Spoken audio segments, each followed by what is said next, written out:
Shalom, shalom.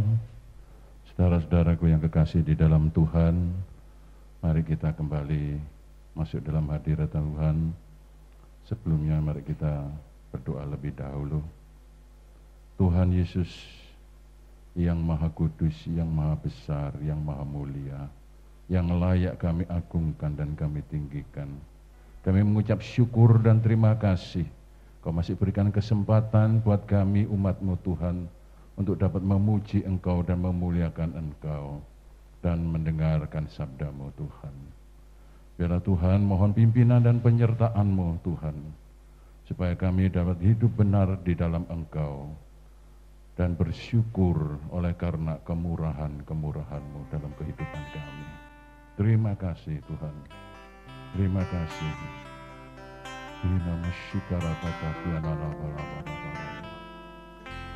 Kiara Rama Shanda Ramata Kiara Lama. Jesus, syukur.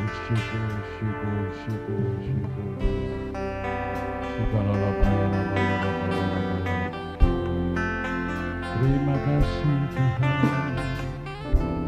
Terima kasih atas kebaikan dan kemurahan-Mu.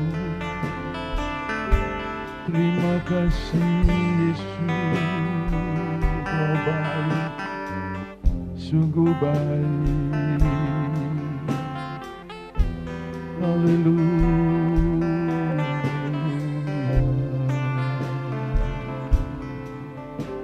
Kadang kami tidak mengerti apa yang Kau kehendaki dalam hidup ini, tapi kami mau tetap percaya kepada-Mu Tuhan, karena rancangan-Mu, rancangan yang terbaik bagi kami. Haleluya, haleluya.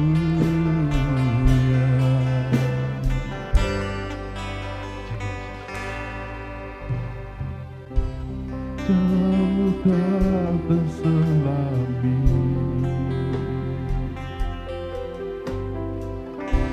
oleh setiap hati kami.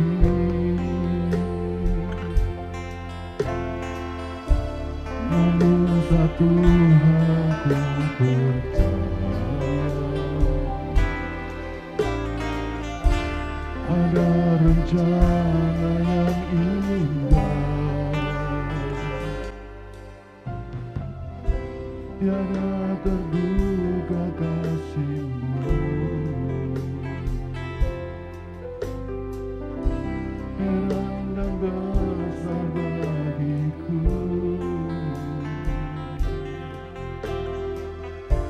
arti kehadiran-Mu selalu nyata di dalam hidupku.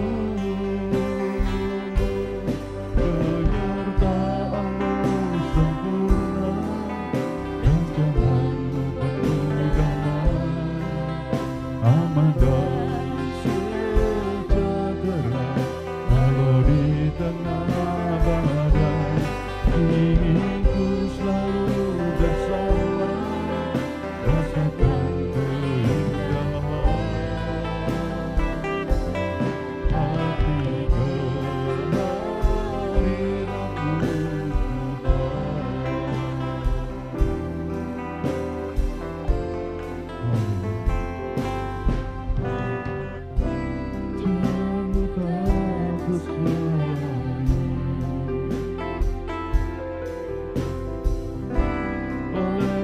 setiap hati kami. Hanya satu hati percaya, ada rencana yang indah, tiada terduga kasih-Mu,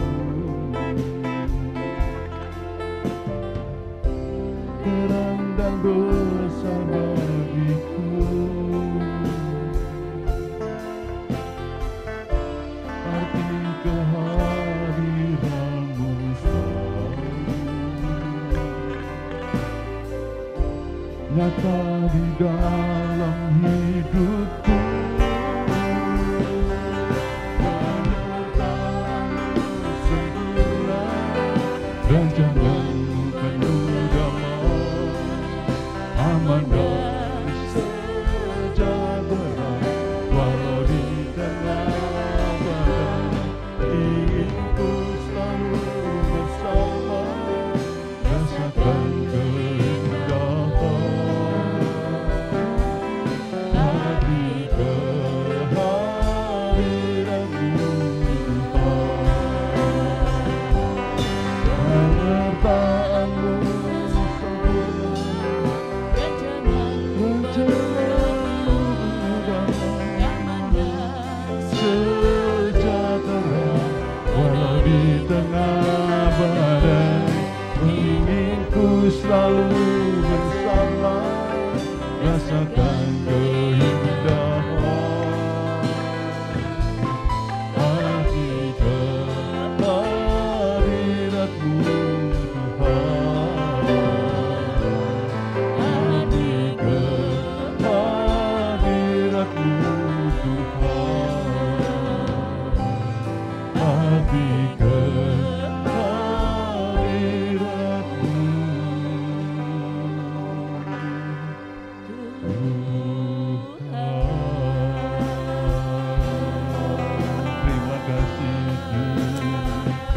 Terima kasih Yesus, terima kasih Yesus, terima kasih Yesus. Rancangan-Mu indah pada waktunya. Haleluya. Ya haleluya.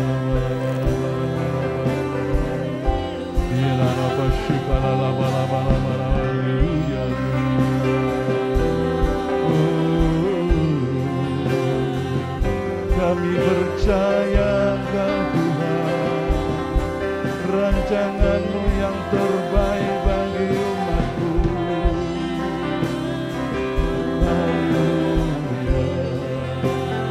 Kalau saat ini kami tidak mengerti Tuhan, tapi kami tahu Tuhan, rancangan-Mu indah pada waktunya. Kami percaya Tuhan, kami percaya. Haleluya, haleluya.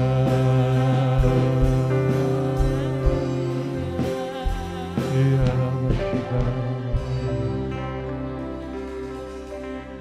terima kasih Tuhan. Kadang kami tidak mengerti apa yang terjadi dalam hidup ini, tapi kami mengerti satu perkara, janji-Mu ya dan amin dalam kehidupan kami. Dan kami mau imani firman-Mu Tuhan dalam kehidupan kami. Terima kasih Bapa. Hanya Engkau-lah Tuhan milik kami, satu-satunya yang dapat kami andalkan dalam hidup ini. Terima kasih Tuhan. Haleluya. Amin. Mari kita pujikan, Tuhanlah kekuatanku. Tuhanlah sumber kekuatan kita. Hanya Dia yang milik kita satu-satunya yang di surga, yang mengenal, yang mengerti dalam kehidupan kita, lebih dari apapun dan lebih dari siapapun. Amin. Monggo, mari.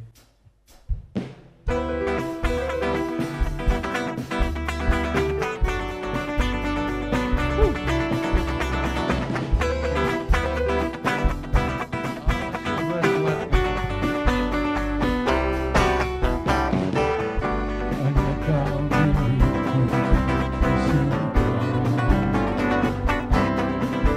Tiada yang ku ingini di bumi, hanya Kau. Haleluya. Tak ku andalkan kekuatanku, namun yang pasti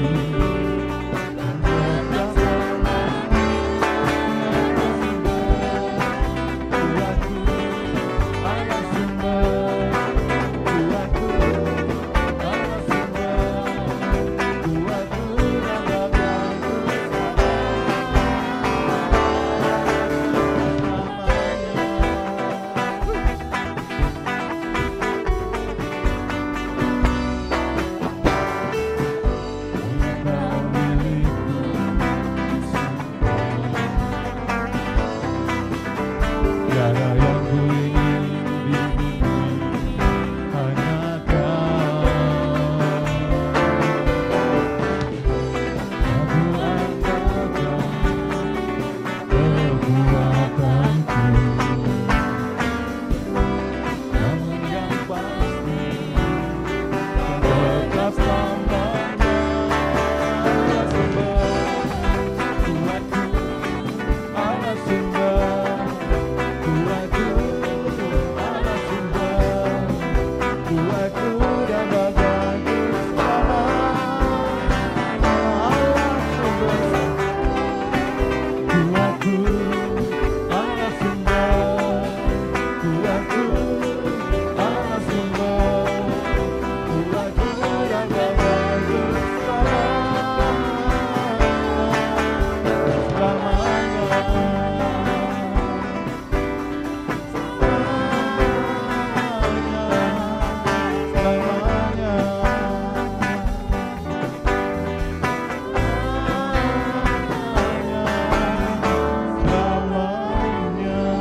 Sorak-sorai bagi Tuhan yang luar biasa.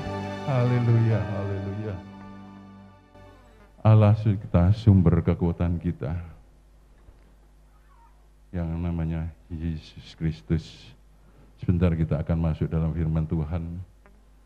Hanya Yesus yang mengerti hati kita semua. Dia yang baik, Dia yang termanis buat jiwa kita. Haleluya. Ora masyikala patakia malama.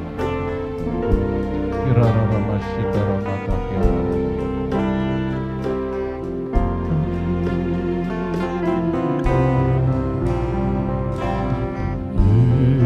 Yesus yang termanis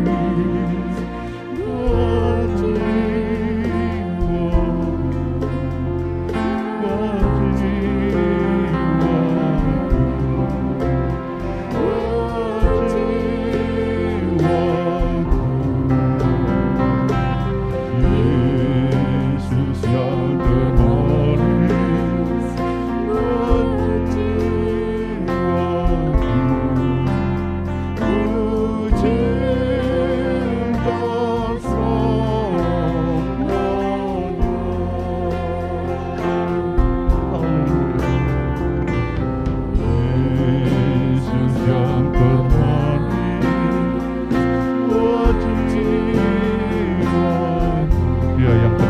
buat jiwa kita.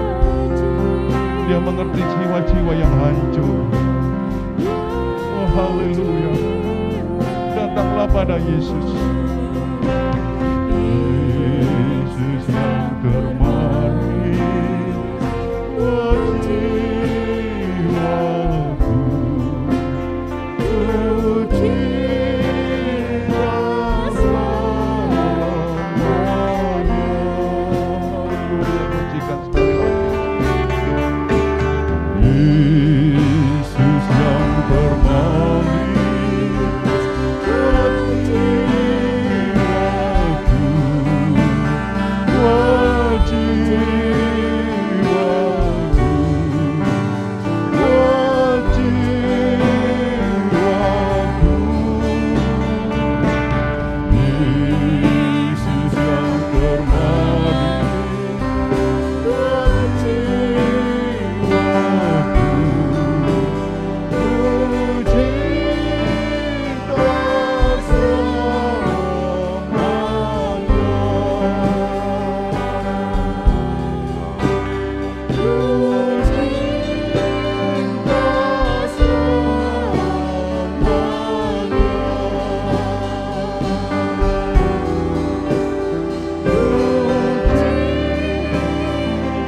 Tuhan, kami mau belajar cinta kepada Engkau.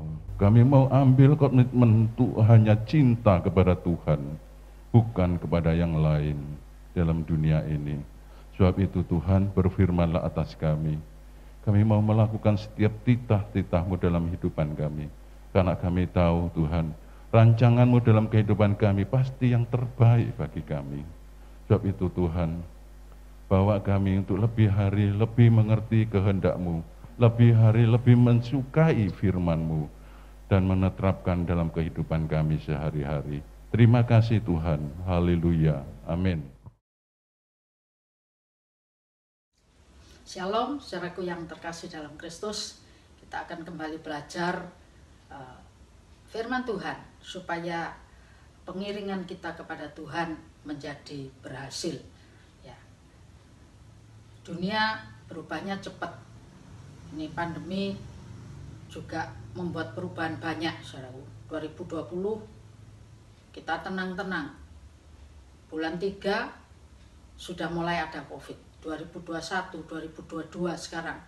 Baru saja rasanya rada ayem, sepertinya COVID akan berakhir, tapi ternyata sekarang ini naik di level PPKM 4 lagi. Ya, dunia dengan situasinya mengalami banyak perubahan, cepat berubahnya.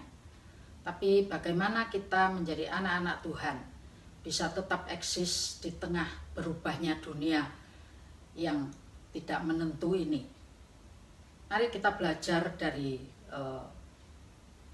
Nabi Daniel, ya. Bagaimana Daniel ini eksistensinya tidak tergerus oleh keadaan. Mulai dari Yerusalem, dia sebagai anak bangsawan. Terus dibawa sebagai buangan, orang tawanan ke Babel. Di Babel dia mengalami 4 kali perubahan kepemimpinan. Dari Raja Nebukadnezar, Raja Belsasar, anak daripada Nebukadnezar, kemudian beralih ke Raja Media, yaitu Darius, dan terakhir Raja Persia, Kores itu. Bagaimana di perubahan yang begitu drastis dari anak bangsawan menjadi orang tawanan sampai bisa tetap eksis di tengah situasi pergantian kepemimpinan. Setiap kali ganti pemimpin pasti ada ganti peraturan, ganti suasana, ganti ketetapan. Tapi Daniel ini tidak pernah tergerus. Eksistensinya tetap nyata, terangnya tetap menyala walau di tengah-tengah masa buangan sekalipun. Ya. Kita belajar bagaimana, apa rahasianya sampai Daniel ini bisa tetap eksis di tengah segala situasi. Jadi di negeri sendiri, di negeri orang, di bawah pimpinan Nebukadnezar, Belsasar, Darius, Kores, Daniel tetap eksis. Dan bukan hanya eksis, tapi dia jadi orang istimewa, orang yang membawa kemuliaan bagi nama Tuhan dalam segala situasi. Ya, kita baca dalam kitab Daniel Fatsal yang pertama, ya. Kita baca Daniel Fatsal yang pertama dari ayat yang ke-6, ke-7, ke-8 dan ke-9. Di situ dituliskan, saudaraku, ya. Daniel pertama ayat 7 sampai 9, kita coba baca sebentar gitu ya. Daniel pertama, ya. Ini ketika awal Daniel dibawa ke Babel, ya. Ayat 7, pemimpin pegawai istana itu memberi nama lain kepada mereka. Daniel dinamainya Belsasar, Hananya dinamainya Sadrah, Misael dinamainya Mesak, dan Asaria dinamainya Abednego. Daniel berketetapan untuk tidak menajiskan dirinya dengan santapan raja dan dengan anggur yang biasa diminum raja. Dimintanyalah kepada pemimpin pengawal istana itu supaya ia tidak usah menajiskan diri. Maka Allah mengaruniakan kepada Daniel kasih dan sayang dari pemimpin pegawai istana itu. Saudara, awal Daniel dibawa itu mengalami tekanan yang cukup keras, saudaraku ya. Tapi ketika dia mengalami, nanti saya akan bahas tekanan yang bagaimana. Yang jelas ayat 8 mengatakan Daniel ini mengambil keputusan. Daniel ini berketetapan untuk tidak menajiskan diri dengan makanan raja. Ya. Jadi Daniel, saya ambil satu kata dari kata Daniel berketetapan. Dari beberapa terjemahan kita bisa dapatkan kata-kata berketetapan ini bukan hanya berketetapan, tapi saudaraku, Daniel berangan-angan. Ya, awalnya Daniel berangan-angan. Daniel mempunyai keinginan. Daniel mempunyai harapan. Apa harapannya? Bahwa dia di Babel tidak akan menajiskan dirinya dengan keadaan di Babel. Kemudian bukan hanya berangan-angan, tapi dia masuk satu langkah lebih. Dia bertekad. Jadi dari punya harapan, lalu terus dierami sampai punya tekad. Tekad itu satu langkah lebih tegas daripada cuma berangan-angan. Dia punya tekad. Apa tekadnya? Saudaraku ya. Dia punya tekad. Bertekad, berkemauan. Punya kehendak yang pasti. Kalau tadinya cuma bayang-bayang, angan-angan. Nah, berikutnya kata berketetapan ini juga berarti mempunyai kemauan yang pasti. Atau mempunyai kebulatan hati. Jadi awal berkeinginan, berangan-angan, berharap. Lalu lebih kuat lagi menjadi punya kehendak yang pasti. Hatinya jadi bulat, punya kebulatan hati. Dan tidak berhenti hanya sampai kebulatan hati, tapi melangkah lebih lagi. Poin yang ketiga yaitu dia menetapkan, dia menentukan, dia memastikan untuk dilaksanakan. Ya. Jadi, saudara, punya angan-angan, punya keinginan, dan keinginan itu berlanjut pada keputusan, pada satu tekad yang bulat. Lalu masuk lagi kepada sebuah keputusan bahwa pasti akan dilaksanakan. Berangan-angan itu ada di bayang-bayang di pikiran. Tapi kebulatan hati itu sudah diproses dari pikiran masuk di hati, saudaraku ya, di hati, ketetapan, keputusan hati, dan kemudian dipastikan untuk dilaksanakan. Mudah enggak dari angan-angan ini untuk melaksanakan? Saudara, enggak gampang, enggak gampang. Ada banyak halangan, ada banyak tantangan. Ya. Kita lihat awal kedatangan Daniel, yang ayat yang kita baca tadi, awal kedatangan Daniel ke Babel, dibawa ke Babel sebagai tawanan. Begitu sampai Babel, ada dua hal tadi di ayat 7, ayat 8 tadi. Yang poin yang pertama, namanya diganti. Namanya diganti. Poin kedua, dia diwajibkan untuk makan makanan Raja Babel. Saudara, kita akan bahas dua ini. Ya. Yang pertama, masalah nama. Nama ini identitas. Identitas. Kalau nama Daniel adalah nama Ibrani, nama Yehuda, dan yang punya pengertian bahwa Tuhan adalah hakim. Maka begitu sampai di Babel, nama ini diganti menjadi nama Babel, Belsasar. Bel itu adalah dewa Babel yang tertinggi. Belsasar punya arti dewa Bel ini menjadi pelindungku. Anda bisa bayangkan Tuhan hakim diganti dengan dewa Bel adalah pelindungku. Pergantian nama ini saudaraku ya, berbicara mengenai pergantian identitas diri.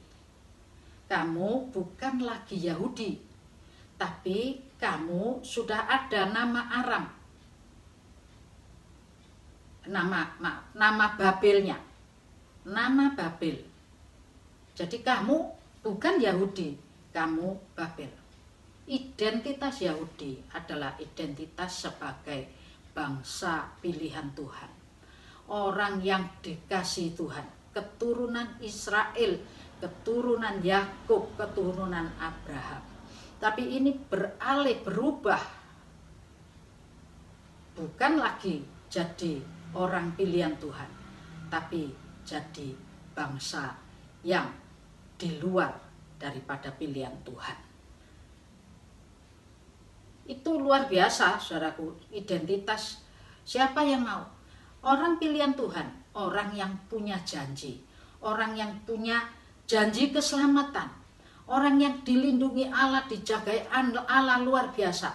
Tapi ini diganti dewa Bel, itu yang melindungi.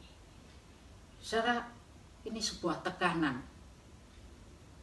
Bagaimana orang Babel ini berusaha untuk mengubah ID-nya, identitasnya. Bukan hanya identitas, nama, ketuhanannya, bangsa pilihannya, janji-janjinya yang dihapus. Dengan dihapus, dia bukan bangsa Yahudi, dia kehilangan janji Tuhan. Dan yang berikut, mereka harus makan makanan raja. Anda tahu makanan Raja Babel itu mereka tidak kenal haram halal. Semua bisa dimakan, itu saudaraku ya. Dan tidak ada aturan seperti aturan orang Yahudi makan. Bangsa Babel ini setiap kali makan, mereka selalu dipersembahkan dulu makanannya ini kepada dewanya. Jadi baik halal maupun haram selalu dipersembahkan dulu kepada dewanya. Dan anggur yang mereka minum itu sebagian dituang dulu, dicurahkan dulu, dipersembahkan untuk dewanya. Jadi makanan raja di sini berbicara tentang makanan persembahan berhala. Ya. Orang Israel punya ketetapan, saudaraku. Punya ketetapan untuk makan. Ada aturan-aturan, ya, aturan-aturan khusus bagi bangsa Israel untuk yang disebut makanan oleh bangsa Israel itu namanya kosher, ya, makanan yang sudah memenuhi persyaratan peraturan Yahudi di Taurat. Peraturan-peraturannya banyak, saudaraku, namanya kasut. Itu semua aturan-aturan makan. Aturan baik dari aturan bahannya, aturan mengelolanya, sampai aturan makannya. Itu cukup rinci. Misalnya makanan yang boleh dimakan, kayak babi, haram, enggak boleh, saudaraku ya. Ada aturan. Itu bahan makanannya. Bukan cuma bahan makanan, cara makannya, cara ngelolanya. Itu juga ada aturannya. Misalnya cara ngelola, cara nyembelih ayam misal, itu tidak boleh pakai pisau yang tumpul, harus pisau yang tajam sehingga begitu sembelih langsung meninggal, mati, saudaraku ya. tidak boleh tumpul. Atau cara mengelola lagi, mengelolanya, daging tertentu harus dibakar di ruang terbuka dulu. Atau ada bahan-bahan tertentu juga yang harus direndam dulu dalam air, kemudian dibuang darahnya, baru boleh dimakan. Nah, setelah diproses seperti itu, mereka juga harus meneliti makanan. Misalnya ayam ini sakit enggak, punya cacat enggak. Kalau sakit dan punya cacat, itu bukan makanan. Jadi kasut ini luar biasa, saudaraku, rinci aturannya. Bahkan cara mengkombinasikan makanan misalnya antara susu dengan daging, itu enggak boleh dimakan bareng, enggak boleh. Tempat untuk ngerebus saja, susu dengan ngerebus daging, enggak boleh pakai tempat yang sama. Jadi bangsa Yahudi, bangsa Israel itu di dalam satu rumah enggak bisa punya satu set alat dapur. Minimal punya 2 set. Belum lagi kalau alat dapur untuk Paskah, itu harus sendiri. Aturannya begitu ketat. Dan harus makanan kosher. Itu sebabnya kalau orang Israel, orang Yahudi ini tidak ada di negaranya, di negara lain, mereka orang-orang di luar Yahudi itu cara menekan Yahudi ini adalah dengan makanan salah satunya. Dan ketetapan makanan ini dibuat yang pertama untuk kesehatan. Ini Taurat, saudaraku, untuk kesehatan. Yang kedua, untuk menjadi identitas Yahudi. Yang ketiga, itu untuk menjadi kontrol bagi orang-orang Yahudi, supaya kalau makan itu tetap tidak sembrono. Saudara, Anda makan sembrono, tubuhmu adalah rumah Allah di mana roh Allah tinggal. Jangan sembarangan makan. Saya bukan ngajak Anda balik ke perjanjian lama, bukan, saudaraku. Memang ada perjanjian baru yang menuliskan apa yang dimakan tidak menajiskan, tapi apa yang keluar dari dalam itu yang menajiskan. Tapi ini, saudaraku, era itu ada makna tersendiri. Orang-orang zaman sekarang, waduh, kelelawar dimakan, ular dimakan, cacing dimakan, saudaraku. Apa saja yang bukan makanan, itu semua jadi makanan. Sebetulnya itu bukan makanan, tapi karena ya ada roh rakus lah ya, itu bisa makan. Dampaknya orang sekarang banyak yang sakit. Mengkombinasikan makanan. Sekarang yang jual minuman itu apa aja enggak dicampur. Hati-hati, saudaraku ya. Kita mesti jaga kesehatan. Kontrol mulut itu penting. Amsal menuliskan apabila engkau diundang makan oleh pejabat atau raja-raja, lihat apa yang di hadapanmu, pasang pisau di lehermu, supaya tidak semuanya kamu gelojoh makan. Artinya kontrol makanan. Tuhan memberikan aturan kepada orang-orang Yahudi tentang makan itu. Jadi orang Yahudi itu setiap kali makan bukan tanpa mikir, saudaraku ya, tetap berpikir. Dan bahkan bukan hanya tetap berpikir, tetap berjaga, tetap berwaspada. Anda ingat pejabat kita dulu yang siapa itu yang merasa pada saat disajiin makanan, dia bertamu di satu daerah, pada saat setiap kali ada penyajian makanan itu selalu yang coba ajudan atau ada orang lain yang coba dulu untuk memastikan bahwa makanan ini bukan racun. Ya, racun sungguhan enggak, tapi lupa kalau segala jenis makanan yang sebetulnya tidak boleh dimakan itu makan racun, saudaraku ya, makan racun.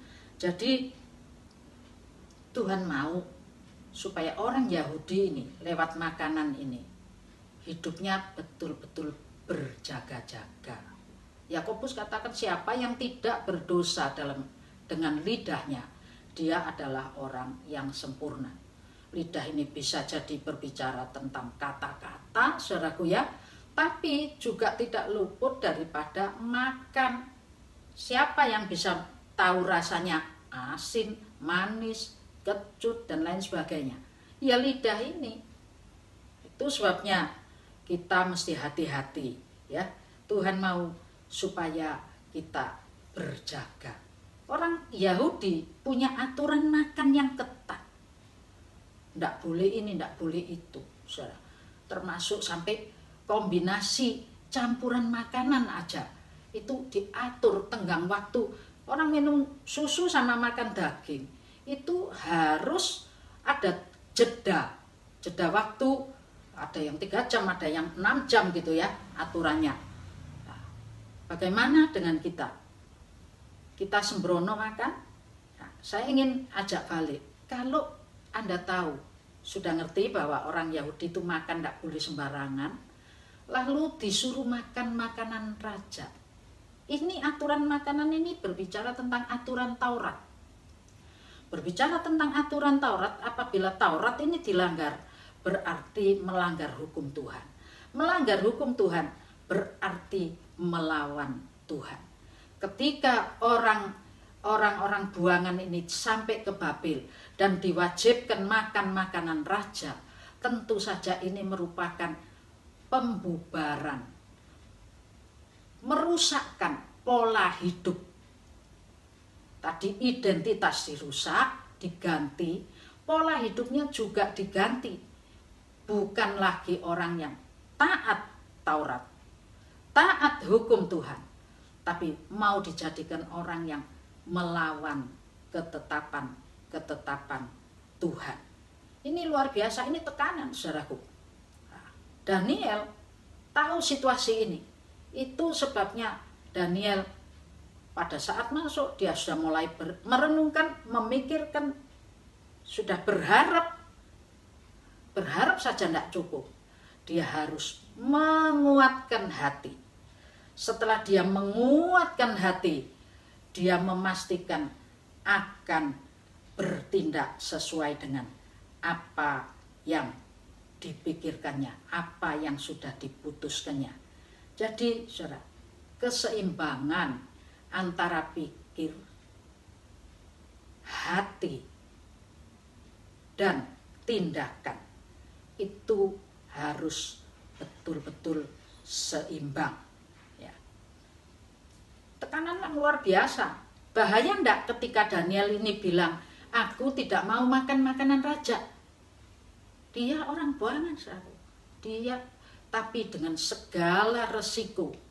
Ini untuk melaksanakan, untuk melakukan segala resiko. Iman itu memang beresiko, saudaraku. Anda ingat Rahab, perempuan yang membantu 2 pengintai itu, beresiko enggak? Ketika dia percaya bahwa Tuhannya orang Israel menuntun bangsa Israel ini untuk masuk ke tanah Kanaan, dia percaya bahwa akan ada kemenangan di pihak Israel. Dia tidak memperhitungkan resiko lagi. Saudara, dia ambil sikap. Iman itu harus disertai dengan perbuatan. Mengerti Taurat, memikirkan, punya angan-angan, harus disertai tekad yang bulat dan kuat. 2 poin ini, saudara, ini sangat penting untuk menentukan identitas Daniel sebagai orang Yahudi, bangsa pilihan Tuhan, orang yang menghormati Allahnya, dan orang yang dilindungi, diberkati, dan dijagai oleh Allahnya. Untuk menerapkan, resikonya sangat banyak, bukan tidak banyak. Contoh, Sadrah, Mesak, dan Abednego, mereka harus masuk ke perapian, dapur api yang menyala-nyala. Bukan hanya Sadrah, Mesak, Abednego, tapi Daniel juga. Dalam Daniel pasal yang ke-6, dalam Daniel pasal yang ke-6, di situ juga dituliskan apa yang perlu dituliskan, apa yang perlu dimengerti. Daniel 6 itu menuliskan bagaimana dia harus masuk ke gua singa karena dia mempertahankan imannya.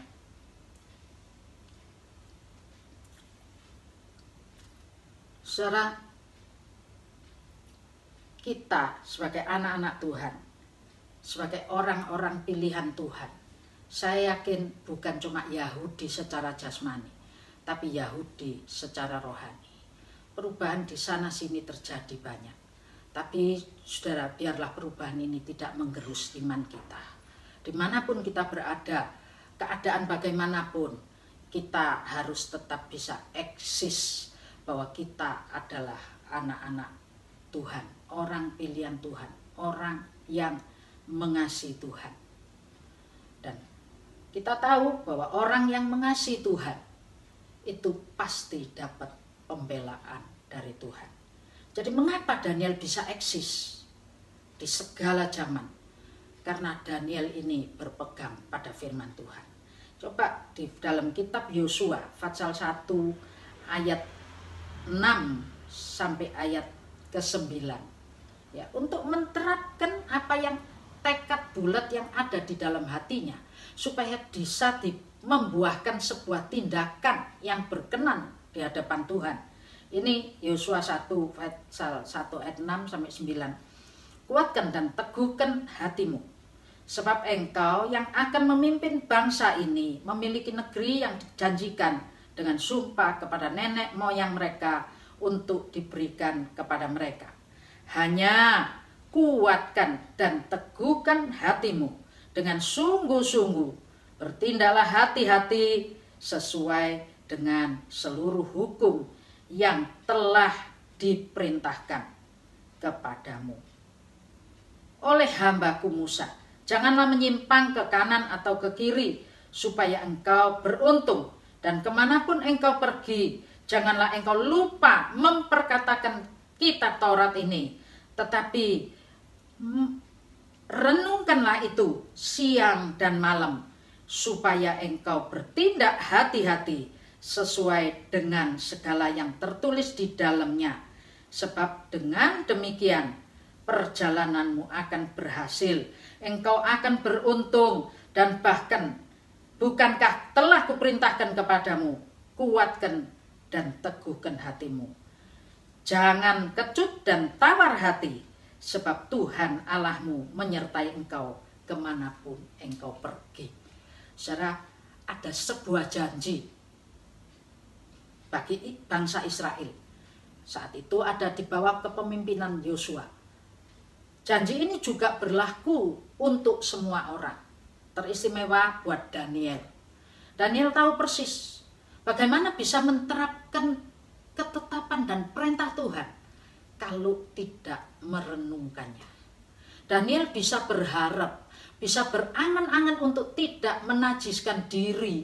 Itu karena Daniel mengerti tentang yang tidak diizinkan oleh Tuhan, yang najis, yang tidak disenangi oleh Tuhan. Daniel mengingat, merenungkannya. Saudara, pikiran ini harus diisi dengan firman Tuhan.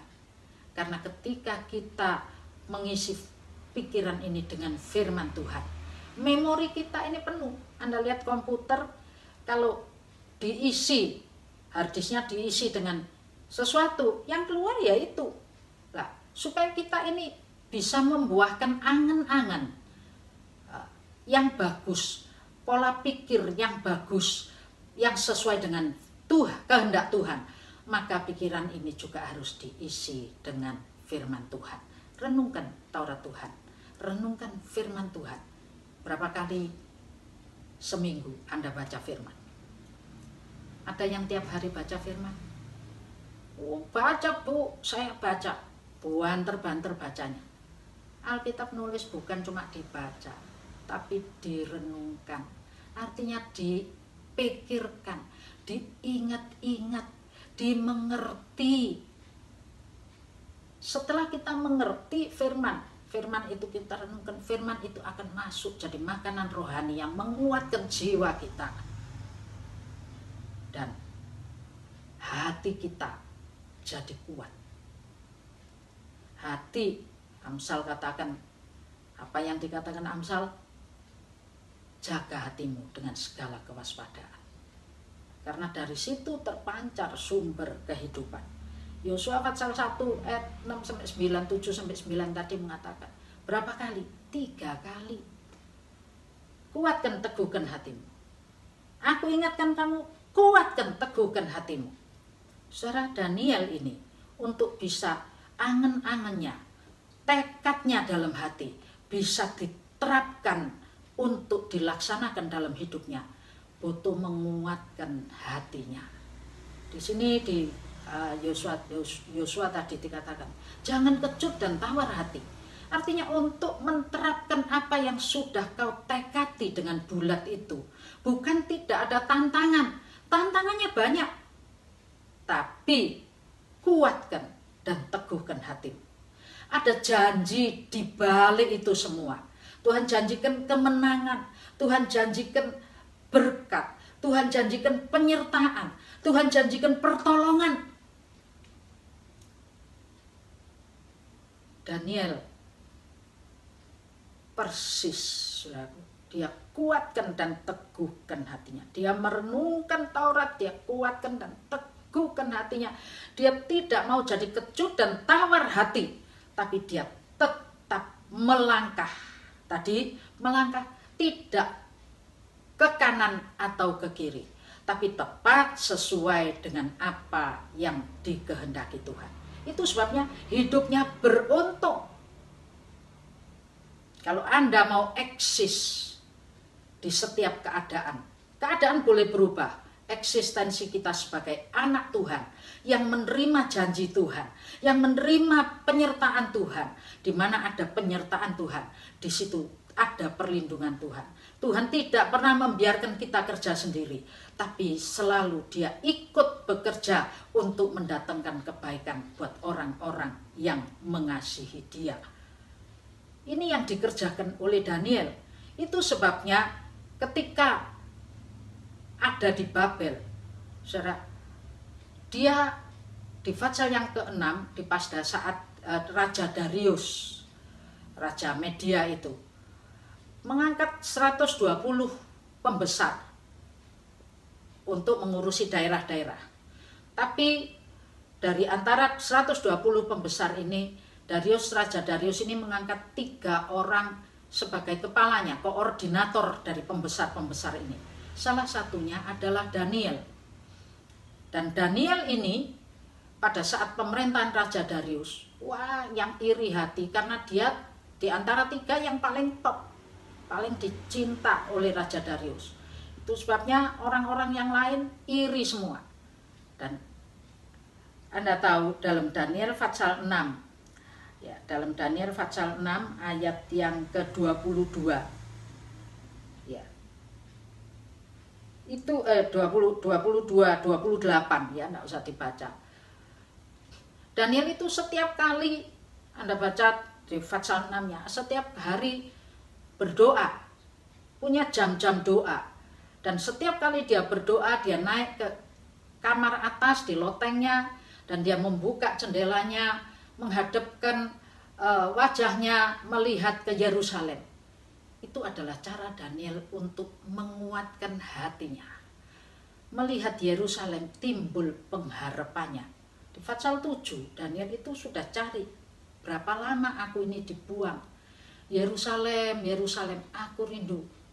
Anda ingat, oh Yerusalem, kota mulia, hatiku rindu ke sana.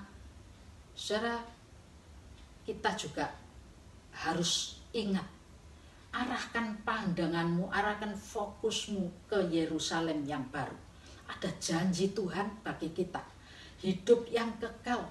Ada janji Yesus akan datang kembali. Dan ada janji berkat-berkat kasih yang luar biasa buat kita semua. Ya, kita mesti seperti Daniel, untuk tetap punya waktu teduh, saat intim dengan Tuhan, di mana di saat intim itulah kita seperti melihat Yerusalem baru, janji Tuhan itu jadi makin dekat dan makin real bagi kita. Kalau kita jarang doa, janji itu jadi jauh, Yerusalem baru jadi jauh, ada enggak gitu, saudaraku ya. Nah, Daniel untuk mempertahankan imannya Daniel punya jam doa. Orang-orang yang iri kepada Daniel tidak bisa mencari kesalahan yang lain kecuali kesalahannya Daniel dalam hal ibadahnya kepada Tuhan. Itu sebabnya raja dijebak, dikasih suruh tanda tangan kalau ada orang yang tidak menyembah raja, kalau minta sesuatu tidak minta kepada raja, orang itu harus dimasukkan ke goa singa. Saudara, ada singa, goa singa, singa lapar lagi. Kecut tawar hati enggak? Seringkali di hadapan kita ada banyak, ada yang kayak singa, tapi ada juga yang kayak tawaran-tawaran yang manis. Orang muda Yahudi ini ketika masuk ke Israel, ketika masuk ke Babel, saudara, dikasih makan makanan raja. Tersanjung enggak? Wow, yang lain dibiarkan. Ini yang dipilih, kamu orang pilihan. Kamu tak kasih nama. Kasih nama oleh raja. Luar biasa. Yang kasih nama loh, bukan orang sembarangan. Raja. Tersanjung. Ditambah lagi dikasih makan makanan sehidangan dengan raja. Wow.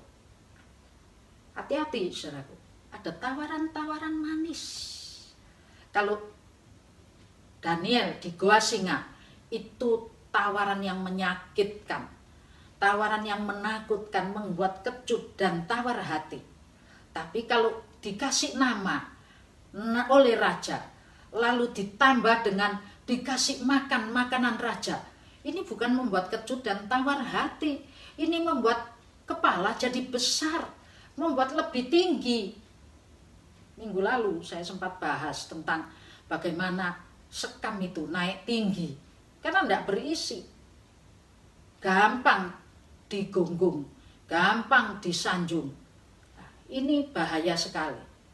Daniel tidak terjebak walaupun oleh tawaran-tawaran manis ataupun oleh ancaman-ancaman yang menakutkan.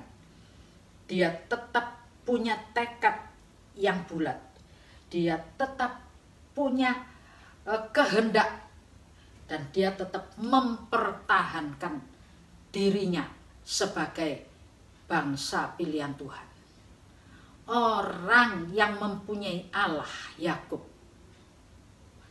orang yang punya janji Tuhan, orang yang terima berkat-berkat Tuhan, penyertaan Tuhan selalu ada.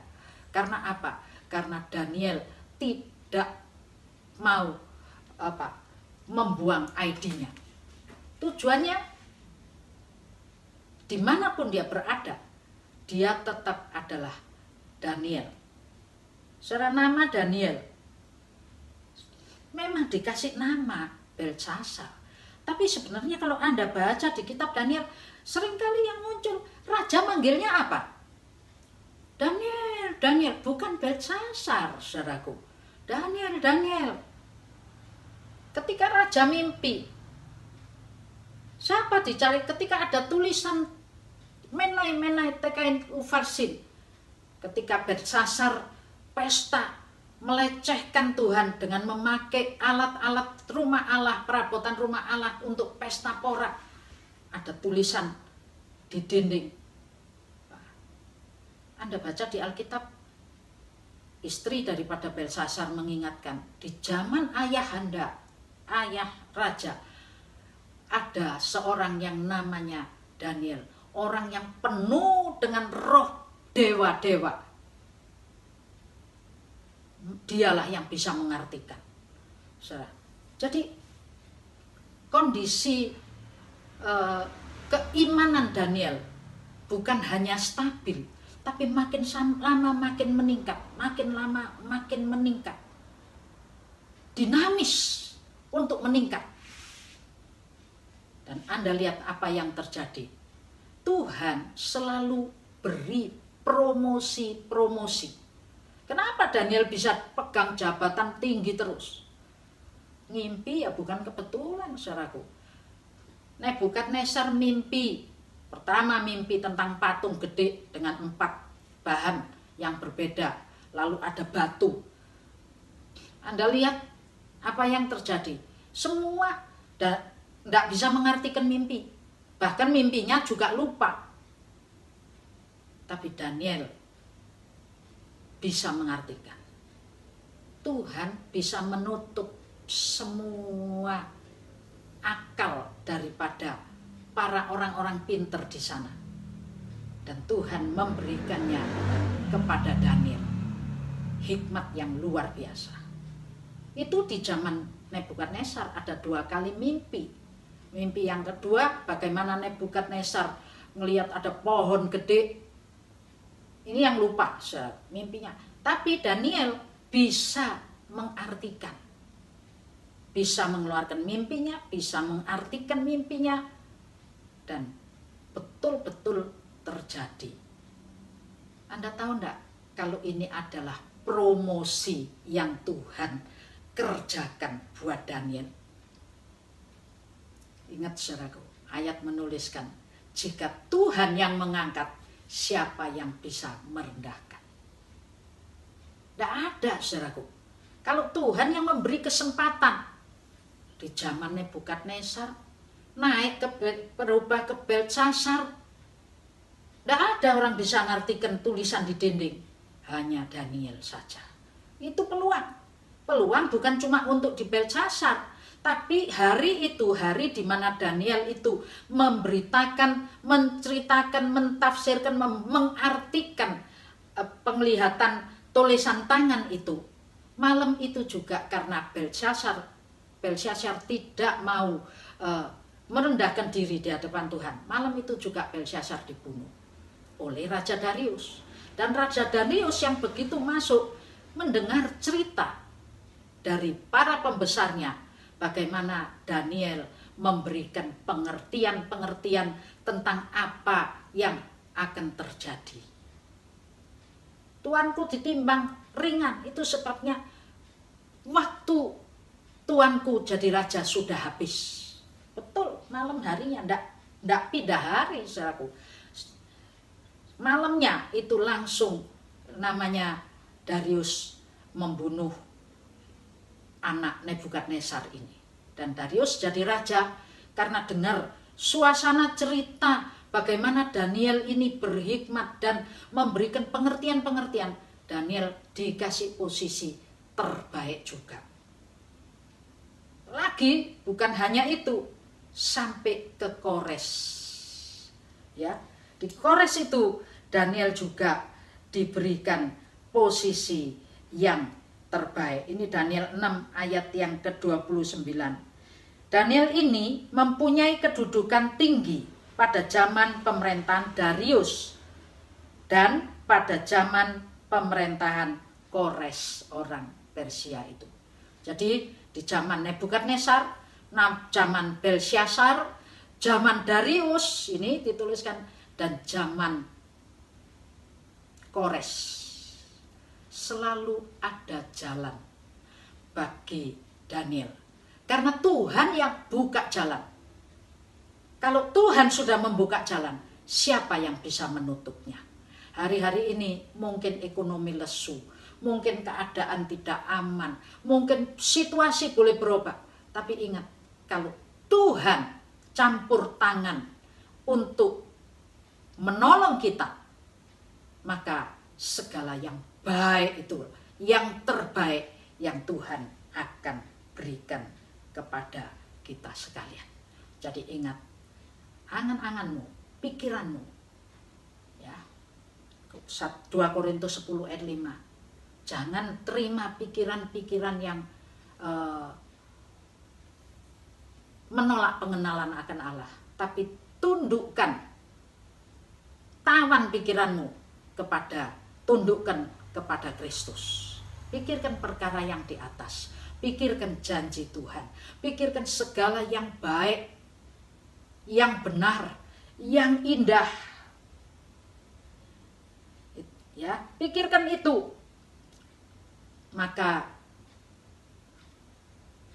pikiran ini akan dibuahi oleh firman yang direnungkan, menjadi hati yang terjaga punya ketetapan. Karena dalam hati itu tempat kita menyimpan. Kalau di pikiran dipikirkan, disimpannya di dalam hati. Dan di dalam hati yang menyimpan firman Tuhan, firman itu punya kuasa yang luar biasa. Dia akan menuntun, dia akan membimbing, dia akan memberikan hikmat akal budi. Bayangkan, Daniel tidak ngomong, aku ini tidak bisa makan makanan raja. Aku kan najis kalau makan makanan raja. Tidak. Daniel cuma dengan satu kalimat, izinkan aku untuk makan makanan buah dan sayur. Vegetarian, saudaraku ya. Mengapa? Tidak perlu itu. Iblis bisa bekerja. Kapan-kapan kita ngomong ini soal hikmat. Harus cerdik seperti ular, tapi tulus seperti burung merpati. Jangan seperti nabi muda yang menceritakan banyak hal, akhirnya dia kejebak. Ini Daniel minta makanan vegetarian. Dan ternyata dalam peraturan Taurat, dalam kasurut peraturan makanan orang Yahudi, buah dan sayur itu semuanya boleh dimakan. Luar biasa, saudaraku ya.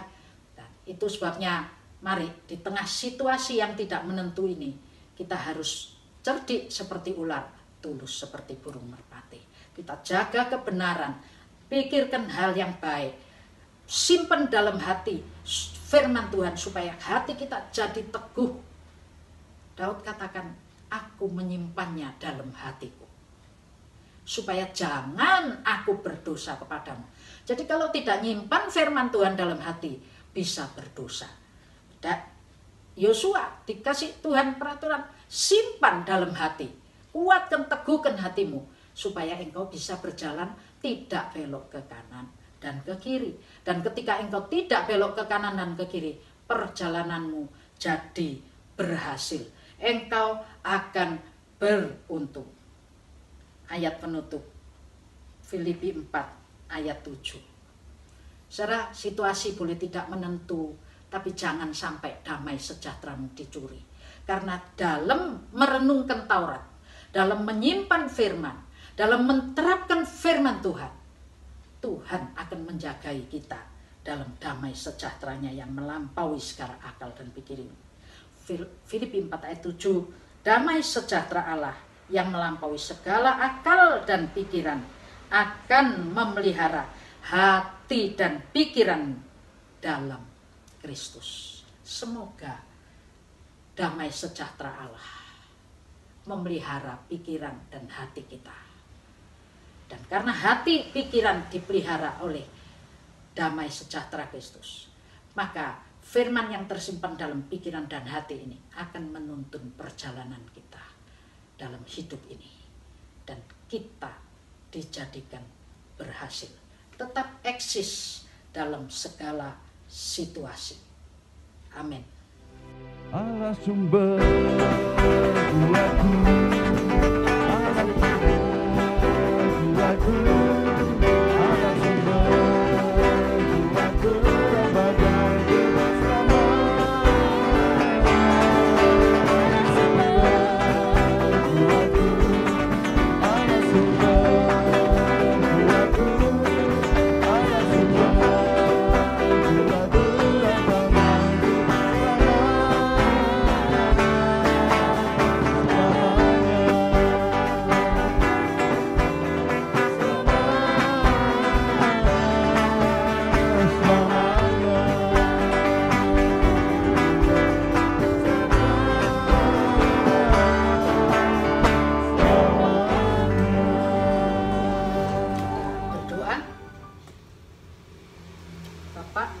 bersyukur, berterima kasih buat segala yang Tuhan sudah bukakan bagi kami. Kami tahu Tuhan, situasi dunia memang selalu berubah. Tapi kami percaya ketika kami mempunyai niat, mempunyai angan-angan, mempunyai niat hati, dan mempunyai keputusan yang bulat, kami akan menjaga hidup kami, identitas kami sebagai anak-anak Allah, orang yang sudah menerima ketebusan Allah, dipindahkan dari maut kepada hidup, kami tidak akan kembali pada jalan hidup yang lama, pada cara hidup yang lama. Kami tidak akan kembali pada kehidupan daging lagi. Tapi kami percaya Tuhan memberikan kekuatan kepada kami, memampukan kami untuk bisa berjalan sesuai dengan jalur yang Tuhan sudah rencanakan bagi kami. Kami mau menghidupinya. Tuhan, tolong kami untuk jadi bijak, untuk jadi terus bersiaga, berjaga, dan kami percaya Tuhan akan menolong kami sekalian. Dalam nama Tuhan Yesus Kristus. Amin.